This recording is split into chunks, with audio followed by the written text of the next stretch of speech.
നമസ്കാരം. ഞാനിപ്പോൾ നിൽക്കുന്നത് പരംവീർ ചക്ര അബ്ദുൽ ഹമീദ് ദ്വാർ എന്ന സ്ഥലത്താണ്.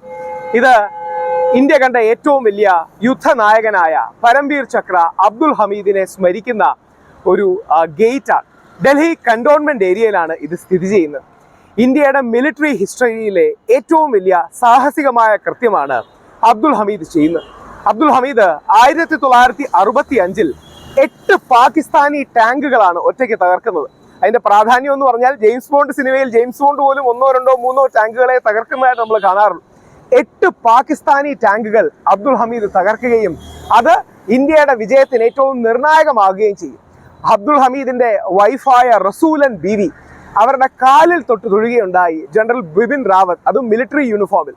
അത് വളരെ കൗതുകം ഉണ്ടാക്കിയ ഒരു സംഭവമാണ്. അതായത് മിലിറ്ററി യൂണിഫോമിൽ ഒരു ജനറൽ വന്ന് അല്ലെങ്കിൽ ചീഫ് ഓഫ് ആർമി സ്റ്റാഫ് വന്ന് ഒരു സ്ത്രീയുടെ കാലിൽ തൊട്ട് തൊഴുക എന്ന് പറഞ്ഞാൽ അത് ഭയങ്കര ഒരു വലിയ സംഭവമാണ്, പ്രത്യേകിച്ച് യൂണിഫോമിൽ നിൽക്കുമ്പോൾ. ആ ചെയ്ത വ്യക്തിയാണ് പരംവീർ ചക്ര അബ്ദുൽ ഹമീദ്. അവരുടെ വൈഫ് റസൂലൻ ബീവിയും ഇന്ത്യൻ മിലിറ്ററി ഹിസ്റ്ററിയുടെ വലിയൊരു ഭാഗമാണ്. ഡൽഹി കണ്ടോൺമെന്റ് ഏരിയ ആണ് ഇത്. ആ കണ്ടോൺമെന്റ് ഏരിയയിലാണ് നിൽക്കുന്നത്. ഇതാണ് പുറകിലുള്ള പരംവീർ ചക്ര അബ്ദുൽ ഹമീദ് സ്പേസ്. ഇത് ഡൽഹി കണ്ടോൺമെന്റിന്റെ സ്പേസ് ആണ്. ഡൽഹി യാത്രയിൽ ഇതേപോലെ മനോഹരമായ പല പ്രദേശങ്ങളും കാണാൻ കഴിയുന്നുണ്ട്. ആ ഒരു പ്രദേശം നിങ്ങൾക്ക് വേണ്ടി ഒപ്പിയെടുത്തതാണ്.